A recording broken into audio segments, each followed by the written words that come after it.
શિયાળો આવી રહ્યો છે અને દિવાળી પણ આવી રહી છે, તો હેલ્ધી ડ્રાયફ્રૂટ બરફી બનાવી લઈએ, તે પણ ખજૂરની સાથે. ખજૂર અને ડ્રાયફ્રૂટ શરીર માટે ખૂબ જ ગુણકારી છે, તો આ બંનેનો ઉપયોગ કરીને આપણે અહીંયા બરફી બનાવીએ. ખજૂરને મેં કટ કરી લીધી છે અને તેમાંથી સીડ્સ નીકાળી દીધા છે. ડ્રાયફ્રૂટને કટ કરી લીધા છે. એક નોનસ્ટિક પેનમાં અડધી ચમચી જેટલું શુદ્ધ દેશી ઘી લીધું છે અને ડ્રાયફ્રૂટમાં કાજુ, બદામ, પિસ્તા અને અખરોટ લીધા છે.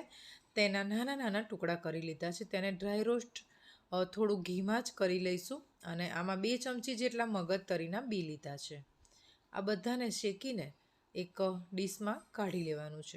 એ જ નોનસ્ટિક પેનમાં મેં 1 ચમચી દેશી ઘી લઈ લીધું છે અને તેમાં ખજૂર એડ કરી દીધી છે. ખજૂર સોફ્ટવાળી આવે છે તે લીધી છે ને તેમાંથી સીડ્સ નીકાળી લીધા છે. હવે તેને 3 થી 4 મિનિટ માટે ગેસની મીડિયમ ફ્લેમ ઉપર તમે રોસ્ટ કરશો તો ખજૂર મસ્ત એકદમ સોફ્ટ થઈ જશે.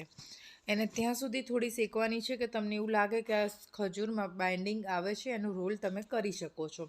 આ લેવલે તમે જોઈ રહ્યા છો સરસ મજાની ખજૂર શેકાઈ ગઈ છે. ગેસની ફ્લેમ બંધ કરી દઈશું અને હવે આમાં જે આપણે ફ્રૂટ કટ કરીને રાખ્યા હતા તે ઉમેરી દેવાના છે અને પ્રોપર મિક્સ કરી દેવાના છે. તો તૈયાર છે આપણી ખજૂર ડ્રાયફ્રૂટ બરફી.